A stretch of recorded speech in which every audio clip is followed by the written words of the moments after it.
And welcome back, everybody, to the Podcaster Nation. That's right. I said welcome back because I know you were just listening to our stuff and you loved it so much that you wanted to come back for more. Folks, that was a fantastic idea. It was a great thought. You're brilliant because we have a lot more for you. Now, the reason we have so much more for you is because this is the podcast that's about podcasters, it's for podcasters, and it's done by a podcaster. And our guest today, wait for it, is a podcaster. See, you are brilliant. I told you, folks. Absolutely. Folks, this is the place where we all come together to raise each other up. And this is the place where the rising tide raises all ships. So let's get sailing and bring in our next guest. Our guest today, boy, I tell you what, he's a new dad. And I say new because I'm old. So, it's all relative in the way it all works out. But he's a stay-at-home dad turned entrepreneur. He's the founder of Human Dad, which I think we're going to hear about here today and learn a lot more about. And he's the host of the hit podcast Humanity and Hashtags. So please welcome to the show, Tony Berardo. Tony, how you doing, brother? Hey, what's up, Rory? Cue applause. How you guys doing? Thanks for Better than having I me on, man. deserve, man. Yeah, but I'm so glad we finally got to hook up. I mean, we've had weather issues, internet issues, the whole bit, and you've been great about Oh, just rescheduling, getting on here. So thank you, man. no worries. Of course. I mean, I'm in Florida, so I usually never have any of those issues unless it's hurricane season. So when people got to reschedule, I'm like, yeah, I'm used to it at this point. So that's why I Right always on. tell people just, either come to Florida or just expect to reschedule a bunch of stuff, which is okay by me. So Oh man, all right. You're don't being sweat nice, but you're hammering me right now. I got you. it. No, I love being in Indiana. I really do. But man, there are a few weeks out of the year where it's treacherous. I bet. We've had I those bet. weeks. So, I bet. Yeah, all I think right, man. I might take what you're doing over having hurricane season because, whew, that's rough in itself. So Yeah, no thanks. We don't have anything that's really life threatening up here. I mean, as long as you don't go outside and fall asleep, in the sub-zero, you're okay. then you're But good. Yeah. yeah, other than that. So, all right, Awesome. man. Listen, I want to hear about, everything. I want to hear about the podcast and this human dad. But, tell everybody a little bit about who is Tony Berardo, man. What got you into this, stay-at-home dad, turned entrepreneur thing? What leads you to where you are today? Yeah, I mean a lot of it has to do with what I don't want to say wasted my life on, but I think all of us can relate to I'm 40 now. So I mean the first 20 years that I could be in the workforce, I tried a bunch of stuff. Then I think at the time I was really passionate about it, whether that's I was a personal trainer and involved in the health and wellness space for almost a decade. And then I continued that even if I worked for another corporation. And then I started kind of dipping my hands into the marketing aspect, working for Fortune 500 companies like Coca-Cola and Monster Energy. And that's where I gained a lot of my experience in my 20s. Mm. And again, just a wild ride, had such a good time. And then, like most people, the pandemic happened and you start questioning like life as a whole because Right. you're stuck inside. You're super depressed because you're scrolling on TikTok and you're like wondering what I should do with this remote job because now everyone's remote. So when you're like, oh, well, I can work from remote with any company. What am I really doing here at this company? And there was a couple huge life debacles that my wife and I experienced that kind of led me to this road of being an entrepreneur. And I've always kind of had like an entrepreneur mentality. Even just in my 20s, I was always doing a little bit more on the side. So, like when I worked for these big companies like Monster Energy, I would do the podcast on the weekends. So I'm at 280 episodes, I think. So I've been doing the podcast for 6 years, 7 years, but really only aggressively for two. Because prior to that, again, when I wasn't working for myself, I was working for these corporations and I was doing the podcast on the weekends. And as you know, it's a lot of work. I mean, you're doing the editing and finding the guest and hosting it and Yeah. pushing it out with Instagram Reels and all this shit. So, and then of course with AI now you can streamline things, which we can get into. But I mean, back then it was really just like a one man band, and it was very tough to do. But once I got laid off at one of my jobs, which was out of my control, the whole company went bankrupt. Um, Not Monster Energy, but there's a company called Focus, which I reported directly to the CMO. So I couldn't really get promoted unless I took his job. And then above the CMO was the CEO and the founder. So like I was like, this is a great spot. Like this is the dream. I'm going to be here for 20 years and retire 401k, the whole plan. Didn't go that way. The whole company went bankrupt. And they laid off everybody. So during that time, my wife and I was trying to do a lot of things. Number one was trying to conceive a child, which, we can go down that rabbit hole if you want, but we went IUI and IVF, and it took us years Wow. and hundreds of thousands of dollars to even come close to having a kid. And if anybody's been through that situation, it's rough mentally, physically, mostly physically on the woman, of course. But our marriage struggled a lot during that time. Um, and then finally, when we thought we were in it and everything was going well, I ended up getting diagnosed with a tumor in my lung. Oh my gosh. And that was rough, obviously. But the hardest part was I had to get surgery done, which a third of my right lung is removed now. They had to just take out a portion of my right lung just to be safe. Thank goodness it was benign, so it wasn't cancerous, which was good. Yeah. But obviously everyone was worried, and then the recovery to that was brutal. Uh, and then shitty enough, the day I was about to get discharged, my father-in-law passed away. Wow. So I obviously rushed to the hospital, but I couldn't even hug my wife. You know, it's her father. I couldn't even because I was just destroyed. And then she was grieving. She's trying to be there for me. I'm trying to be there for her. We're both in a shit. It was just a really rough time in our life. And this is going back almost 4 years. Thank goodness, though, after I recovered, we were able to continue the IVF journey. And we went through 3 IUIs and then 2 IVFs, which Wow. all in all, about $250,000 would have cost us. Yeah. No Um, kidding. and then thankfully that took. And we find out we were pregnant. Greatest thing that's ever happened to me. And I think on top of being the greatest thing ever that I ever did, it's been the most rewarding thing because we have a girl. And I know we talked about, your 3 kids, Yeah. but like me personally being a girl dad, it's like to me it hits different. Obviously I don't have a boy, so I don't know what it's like, but I am a totally different human being now. I'm more patient. I'm I use critical thinking skills a lot more. There's just so many things that I'm better at now. I feel like that Yeah. if I was to have a boy, I think the boy would probably accentuate my flaws that I already had versus like having a girl, I kind of check my flaws a little bit and I'm able to take a few step backs and take my time and correct those flaws. Yeah. And you're always going to have flaws, but I think it's been more challenging and exciting on that aspect of this journey. And now that she's almost 3, uh, I started my apparel brand about 6 months ago because I realized like being a dad's my whole personality now.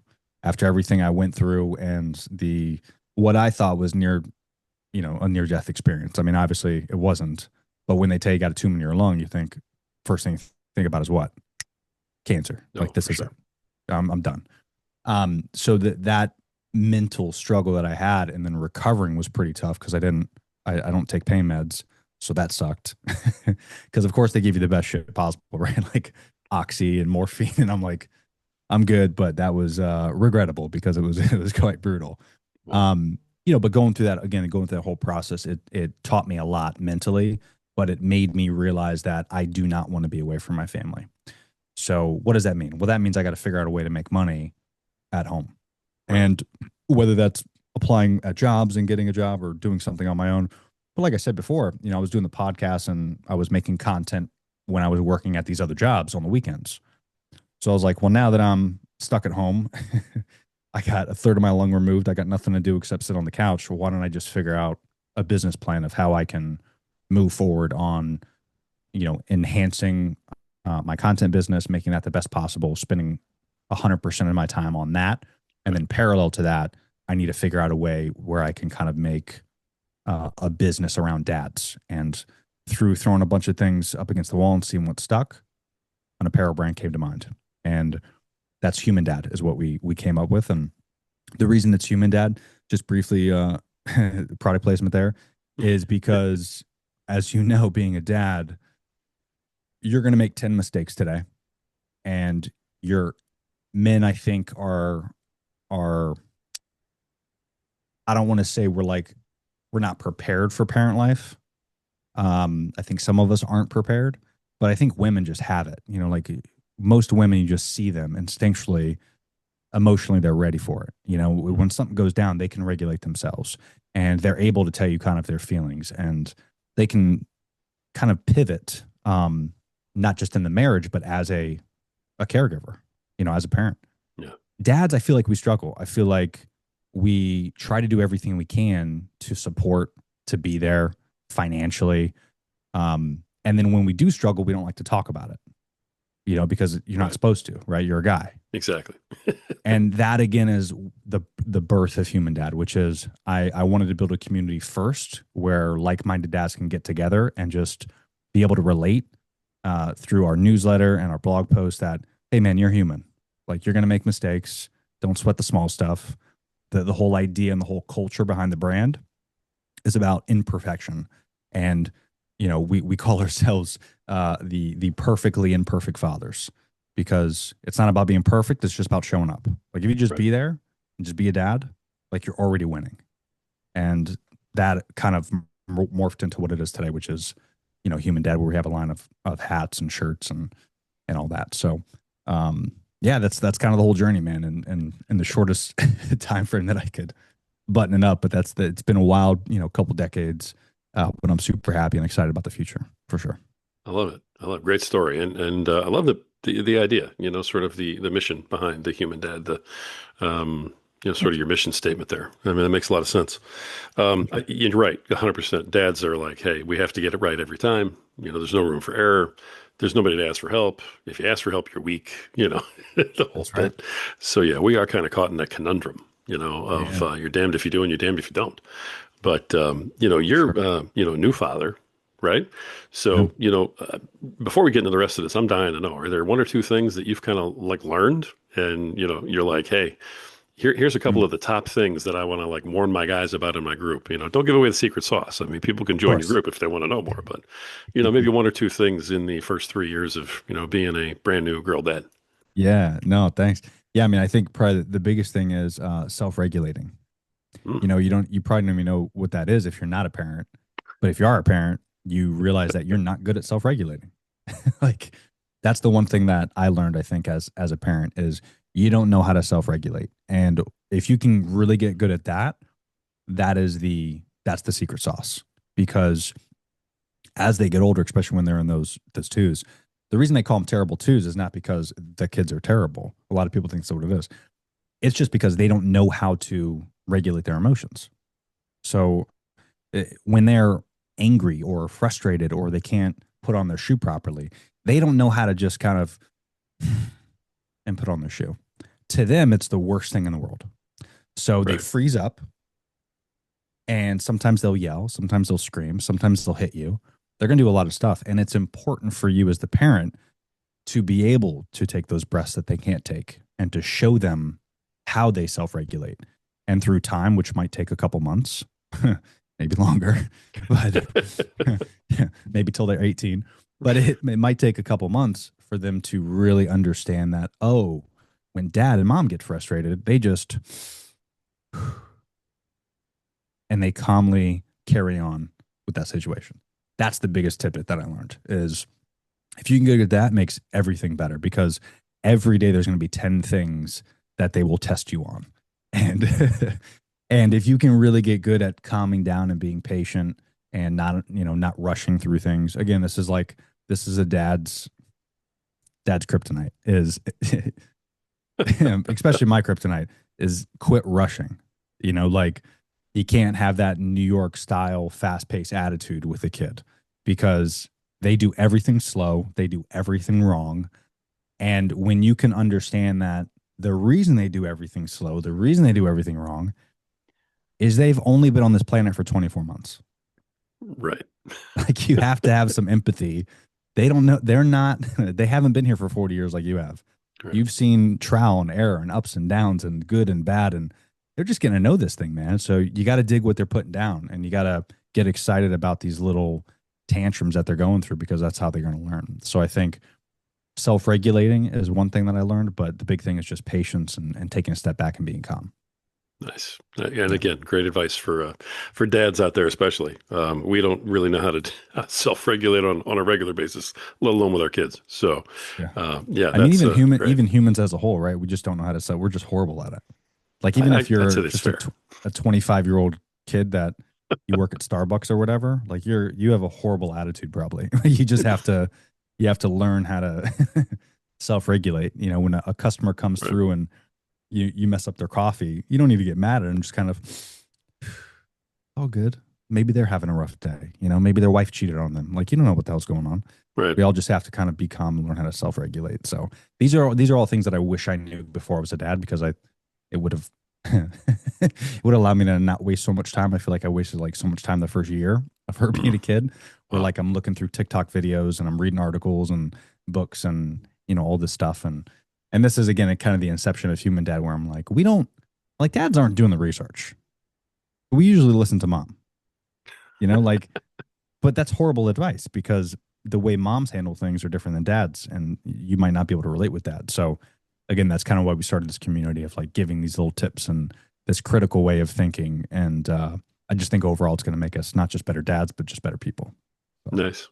Now, if you don't mind me getting into the nitty gritty a little bit, you're yeah, yeah, uh, sure. you're talking about a community that you've put together. Now, is this a community for like coaching to like help dads, or is this a community based around like the apparel brand, or both? It's a good question.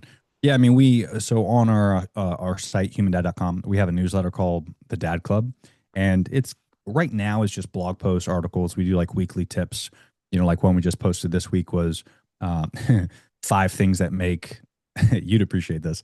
5 things that make parent baby boomers roll their eyes. So we we and I mainly pulled inspiration from my father when I tell him these different things that we go through. But it's these tips that things are different than what they were 60 years ago, and not in a bad way. It's just we've learned so much new information, Right. and sometimes I think every parent wants to be better than their parents, not because they are better. It's because we're always learning new information. Yeah. So I think that's one thing I'm trying to do is just develop a place where dads can just go and get some like real life, funny, relatable stories, blogs, and articles to just learn from and laugh about.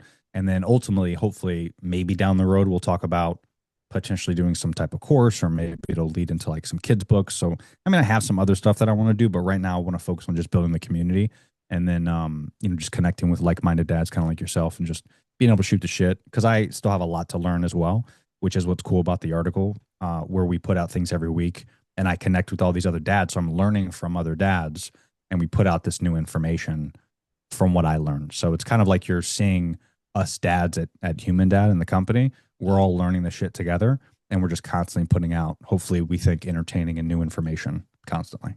Nice. Yeah. Nice. Makes sense. Yeah. All right, the podcast. Now, I've listened to Mm. several of your episodes. Oh, So, thanks. what is what's the I guess the purpose of the podcast in your mind, right? What are you trying to accomplish with the podcast itself? And then Yeah. how does it kind of, interact with your group, your business, that type of thing? Yeah. So, I mean, humanity hashtags came first. That again, I'm 280 episodes in, been doing it for a Right. few years.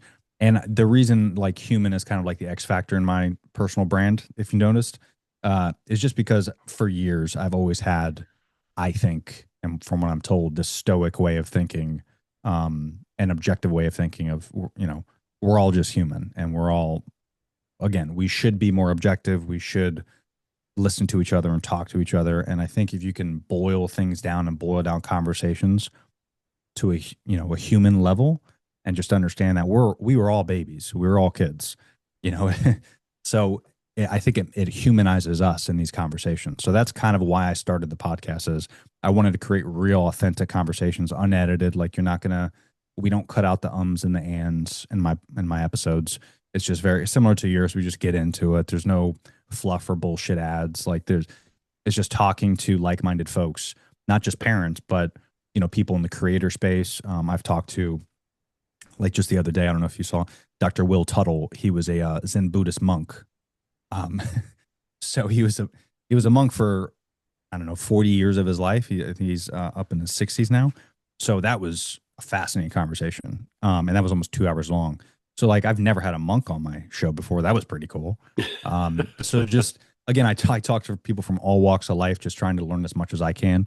And the reason it's called Humanity and Hashtags is because you take that aspect of the conversation, and we talk about how social media and AI and the creator space kind of have affected us humans, whether that's negative or positive. Yeah. So we talk a little bit about that on each episode too. No matter who the guest is, I usually try to work that in, to Right. it. So it's obviously evolved a little bit more into the parenting space. I would say, you know, out of the 4 episodes a month I put out, probably 3 of them is a little parenting dad stuff in there, just because naturally I think I'm graduating a little bit more towards the parenting stuff. Right. But even if you're not a parent, I think you get a lot of value out of it because again, we talk more about the objective size of these conversations. So Yeah, for sure. Okay, no, that makes total sense. I knew that the podcast came first. I just was kind of like looking at it, going, "All right," um, because some of your guests, I mean, they're all interesting. They really are. But as I sat there and I kind of looked at them all, I'm like, "All right, what do you have to do to be a guest? Like, what are you looking for in a guest, and what are you trying to kind of put out there mm, for your listeners?" I mean, I see a theme for sure with what you're yeah, doing, but I mean, everybody has their own underneath. This is why I brought this guy on, and so on.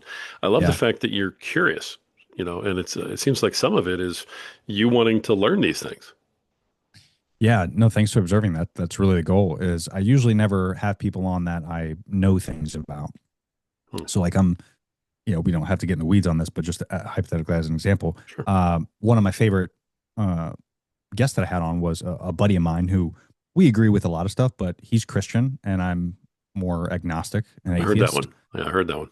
That was probably that was like one of the most fun conversations I've ever had. And you're talking about like a Christian versus an atheist. Like if this was a UFC match, this would be a really cool fight. You know what I mean? Maybe a cage match. Um, Yeah. it'd be a really cool cage match. So it was just a good combo, and we didn't raise our voice or talk shit. We didn't judge each other. It was more getting to know each person's side, and then hopefully the person listening could relate in the middle of that. And I think that's kind of the theme to answer your question is who can I talk to that maybe we disagree on like, I don't know, 1 out of 5 things. So we really enjoy 4 things about each other, but then we disagree with one thing. How can we like have an hour, 2 hour conversation where eventually by the end of it, whether you're the listener or each person on the podcast, you meet in the middle and you understand the kind of objective human side of that whole conversation. Gotcha. So I look for that type of stuff. I look for things that I don't really understand. Like I just had Margarita, who's an Italian immigrant, and she's from Venezuela. So her dad still lives in Venezuela. Obviously, as you know, Trump with this whole thing that went down in Venezuela a few weeks ago. We talked heavily into that because I was super curious about it. And you could talk to someone who voted for Trump or someone who voted for Harris, or you could talk to somebody who's actually has family connected to Venezuela that could really speak to some facts. So I decided to kind of do that and challenge myself on having that conversation. And I had a blast talking about it and I learned a lot from it. So I think if we can create conversations like that, we're all going to learn a little bit more from each other. That's great. Yeah, the first episode of yours that I heard actually was the Christian versus the atheist one with your buddy. That's a And good one. Yeah. yeah, and so I started there, right? Because I was like, all right, this is going to tell me everything I need to know about this guy. So That's a hell of let, a place to start. Yeah. It's a let's go good take a place. look. Yeah. And to be completely honest, I expected what you see everywhere else. Some confrontation, some, mudslinging. Like I was like, all right, I want to make sure I want to bring this guy on my show, right? So I'm listening to that podcast, and it wasn't that way. I mean, it was very respectful. You guys had different opinions. You know what I mean? You had a couple moments where you're kind of like giving a little eyebrow at each other, but That's but it right. was respectful and under control the entire time. And Mm, that made me listen to, several more because I was like, okay, I get this. It's a strong conversation.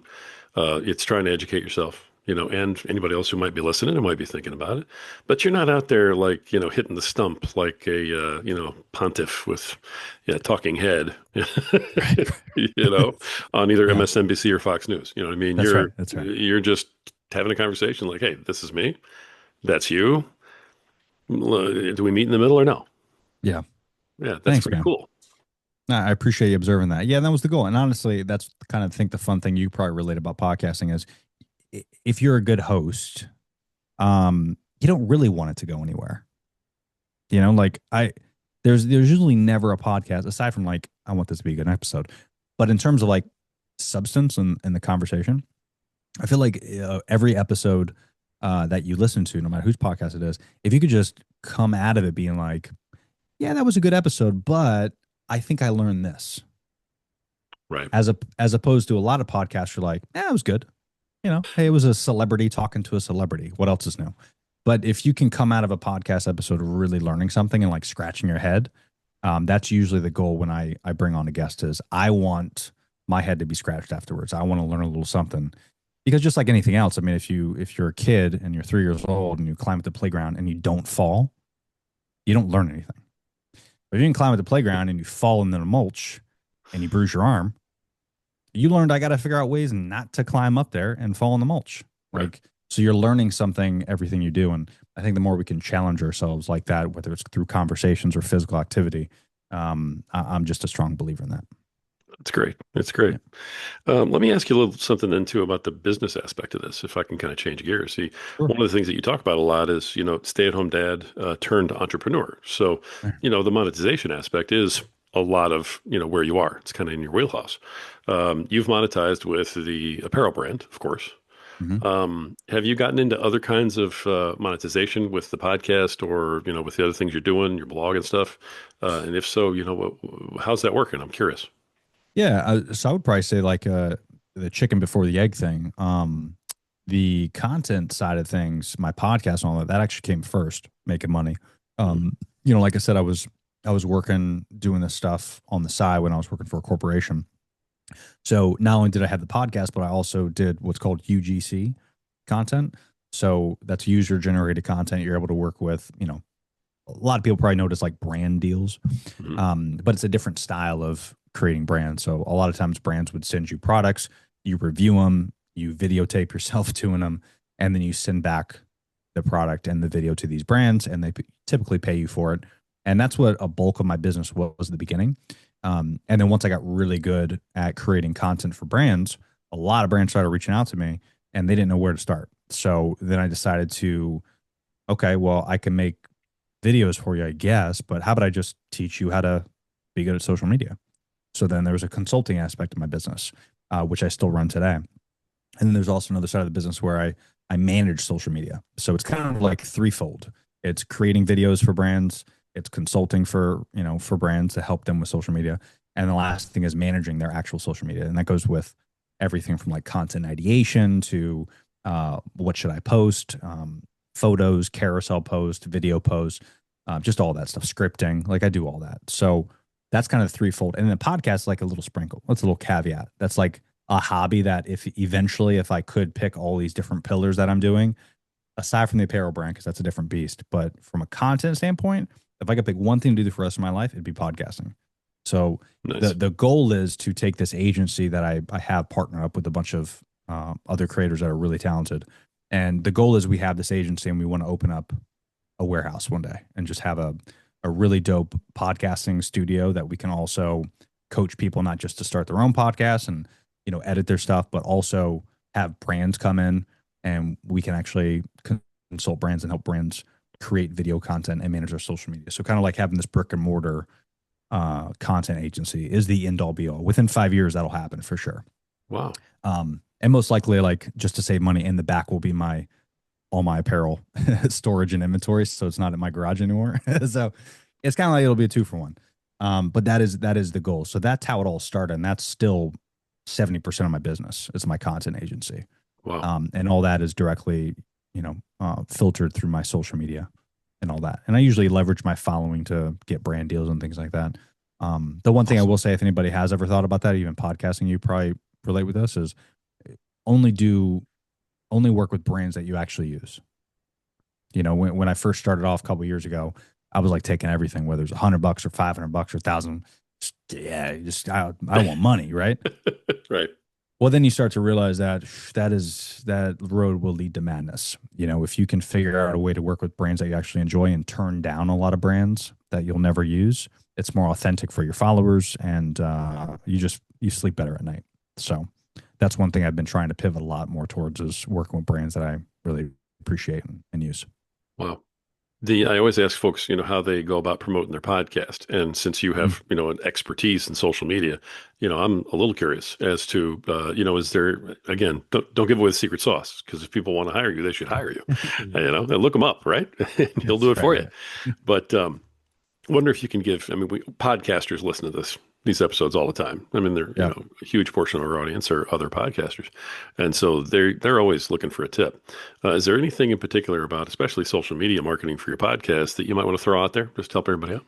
Yeah, I think if you're not videoing your podcast, that's a misnomer. You got to video it, Mhm. and then you got to figure out a way to clip it.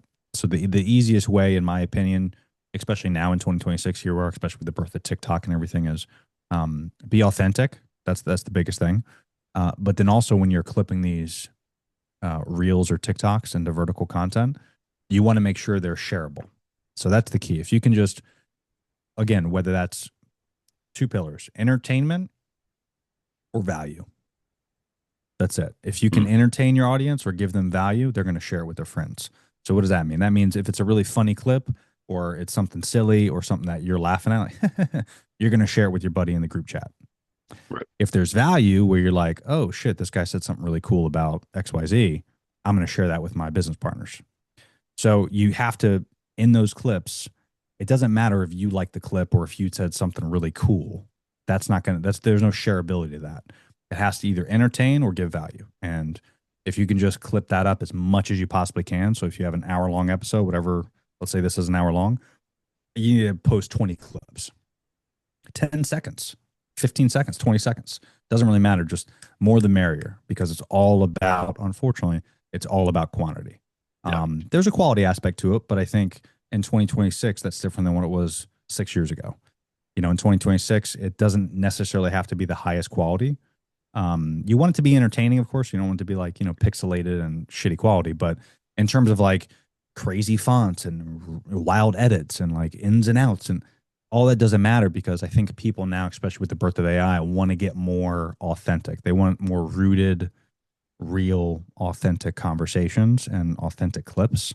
And the more they can see the realism in the clip, I don't really think it matters if it's high quality. So that means just do whatever you can to put out a shit ton of stuff. And that's the only way you're going to grow your podcast. More the merrier. Love that. I've always believed that. What's more important, views or engagement? Engagement. Yeah, engagement. Okay. Views to me don't matter, just in my opinion. From what I've seen, you can get 100 views, but if no one's engaging with your content, doesn't do anything, right? But if you get 100 views and you get 20 people comment, 20 shares, game on, right? Because Nice. now those 20 shares go to 20 more people. Then that's another 100 views. And then maybe there's another 20 people that share that. And that's how there's residual effects. So if you get a lot of views, that just means that you're really good at, putting out some clickbaity stuff. But if you can get some engagement going, that means there's real substance and there's real value in that clip. And that I think long term is the strategy for success. Nice. Appreciate that. Yeah. You and I talked off air about AI, and I know you've mentioned it a couple of times here. And I Mm. do get DMs just, all over the place if I don't ask about AI, of course. So Right. I know that you use it. How do you utilize AI in your business, all the way around, and in the podcast in particular? Yeah. AI I've struggled with back and forth because I hate it, but I also think it's very beneficial for a lot of things. Right. So I think it's important that you should use it. Um, but let me start by saying this. I think AI is essentially just going to be the new social media. And I don't think that's a good thing. So I think for all of the great efforts and innovation that has come with AI, I think there's going to be some serious negative effects. We can get into that if you want. But I think in terms of the benefits of it, we can be half full here, is business wise, there's a lot you can do. I'll just use my niche and our niche as an example, podcasting. So I just mentioned about editing your stuff on your own, right? Well, if you use like Premiere Pro, Adobe Premiere Pro to edit your podcast, you can take this conversation, so Rory's head, my head, and then the audio tracks, the video tracks, and you could throw it into Premiere. And there's this thing called AutoPod, which is all AI, and it detects the audio and the video tracks, and it will literally, with one click of a button, it will cut it up completely for you. You can tell it to eliminate the pauses. You can tell it to switch camera angles. So when I talk, boom, it'll be my video. Or when you talk, it'll be your video. Yeah. And it's just, you don't have to worry about clipping anything or cutting out the uhs and the ams or the awkward pauses. It does it all for you. So if there's a 2 hour podcast, you literally hit it once and it will take, no joke, maybe 10 seconds to do the whole thing. Wow. So that, talk about saving time. Right. Because, when you edit your own podcast, if it's a 2 hour podcast, it's going to take you at least 2 hours to edit it, right? Because you have to listen to it. Well, you got at least, right? At Exactly. least 2 hours. And then, oh, I forgot this. And I did. So that alone has saved me tons of time. And then when that's done, you export that and you dump that into YouTube. And then with YouTube, you can generate your own title ideas. And there's this thing called vidIQ. That's pretty cool. It's VIDIQ. And with that, you can actually have it look at your YouTube and it'll identify a better title and channel art for you. So, like, if your title is, hey, Tony, podcaster and apparel brand owner, sits down with me today, and that's like your title, it'll literally give you like four options that's way better, and it'll give you a score ranking of like, this is more viral, this is controversial. So, again, there's ways that you can kind of increase your engagement on that aspect. And then you throw all that information into ChatGPT and you tell it to give you some ideas of different titles and the copy and description, and have Yeah. you give it keywords of optimizing it for SEO, and maybe you ask it for like a really cool hook in the beginning, right? So like again, your YouTube thumbnail is probably the most important thing that you need to worry about, where you can ask ChatGPT to give you a couple ideas of what you should put on that YouTube thumbnail. Right. Um, so all that type of stuff might take you 30 minutes, everything I just mentioned. But at the end of it, now you will have a way better video, not just for your audience, but in terms of engagement. And you could post on all platforms. And then what's even better than that is now you can wait a month or two, or maybe less, and you could throw that same video into ChatGPT or some other models. And you could say, hey, I want to optimize this based off the experience and the feedback that I got from my viewers. What are some other ways that we could do it?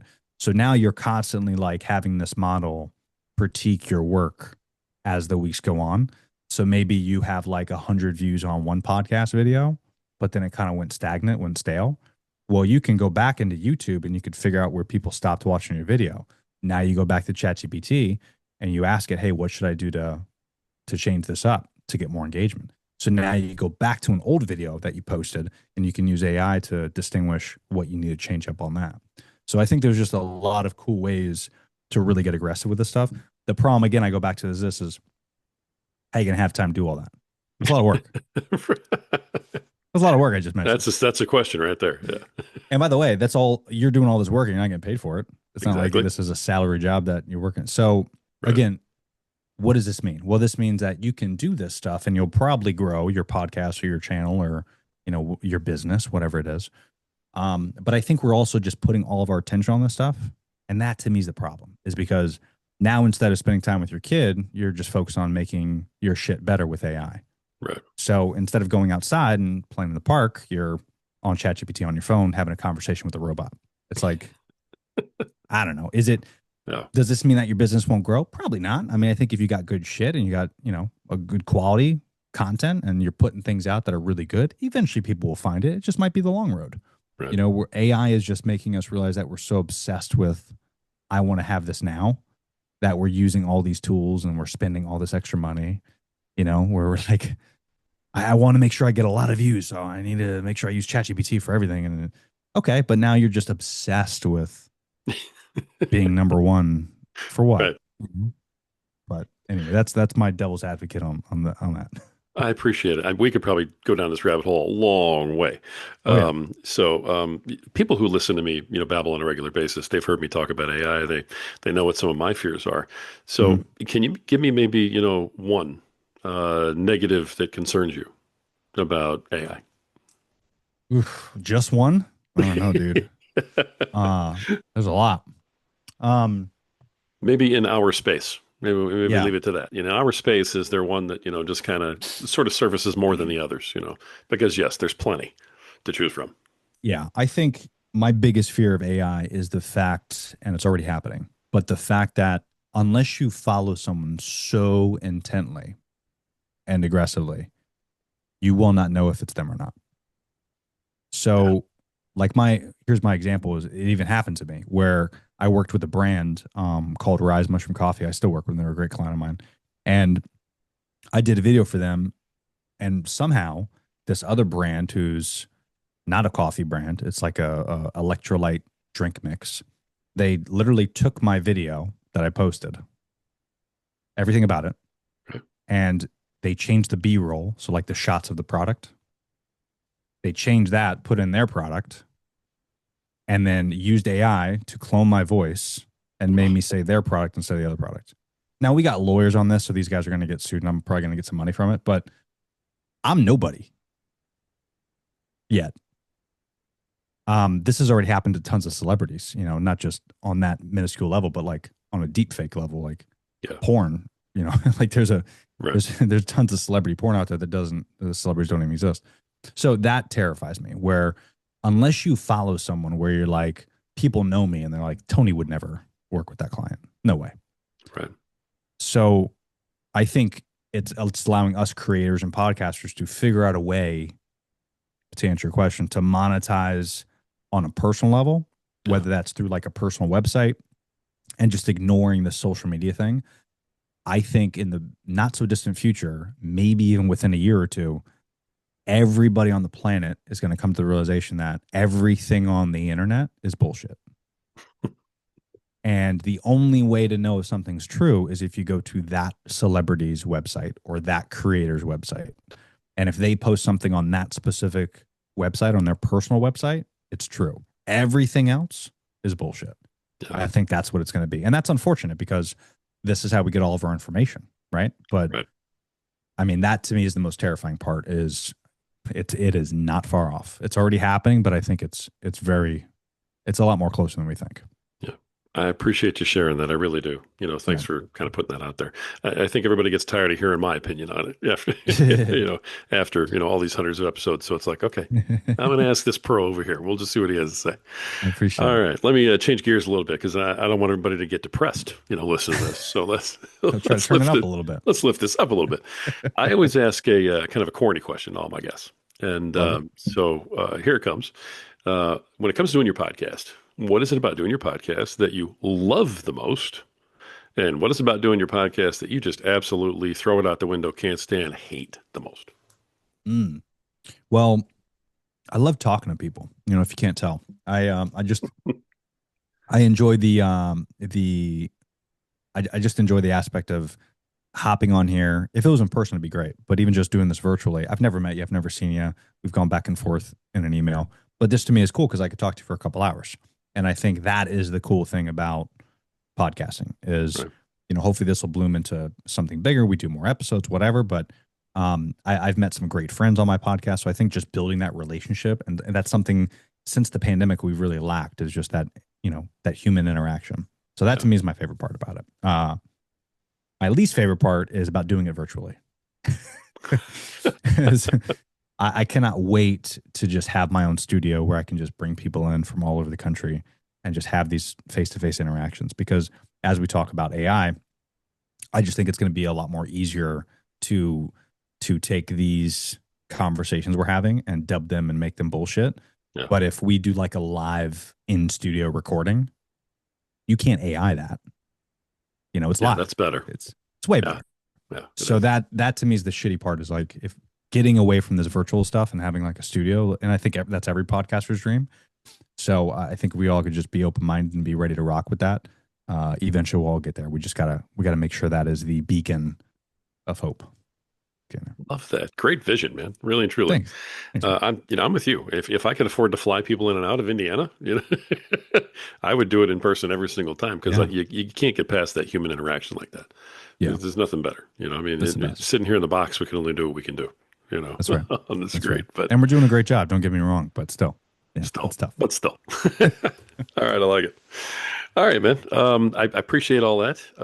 Is there anything that I missed, with you? Anything that is part of your message you want to make sure you get out there? Talking about the apparel brand maybe, or, more about, human dad. Yeah. Anything else that I didn't ask you that you want to make sure you get out to all the listeners today? No, man, I appreciate the time. I mean, no, for me, it's just if you're looking to find dad filtered, or if you're looking to find dad content unfiltered, check me out. On Instagram, on TikTok, all that stuff. I'm trying to get a little bit more authentic with my content. Like I'm doing this whole series now where I defluence dads.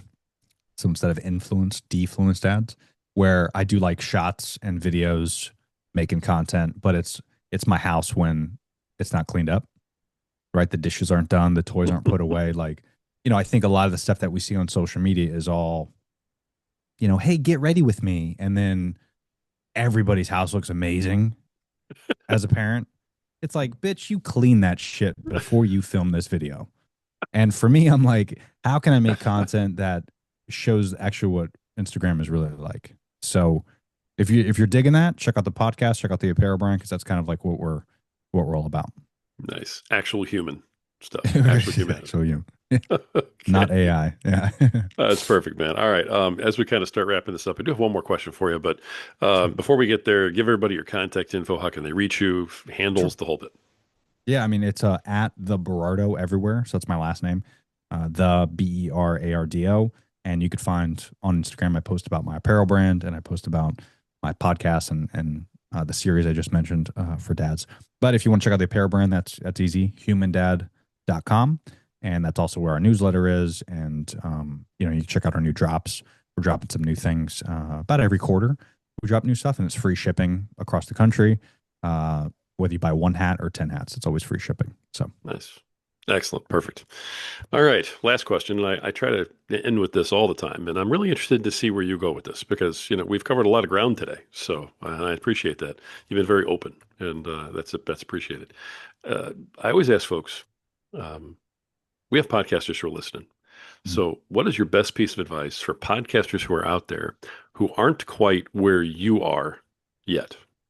mm, it's a good question. Um, I think probably the biggest advice I would say is there's only one way your podcast won't be successful, and that is if you stop. Hmm. The biggest, I don't even know the number now. I think it might be 3 million podcasts are active right now.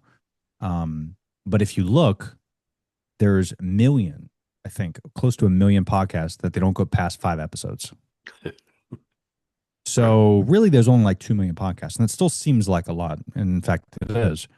But there's so many great podcasts out there. The only way that you won't be successful is if you just stop. So when you feel like it's not working, or when you feel like you have to upgrade your equipment, or all, none of that matters. It's the conversations. It's what people want to hear. Is they want to be the fly on the wall. So you don't need the best mic or the best camera or nothing like.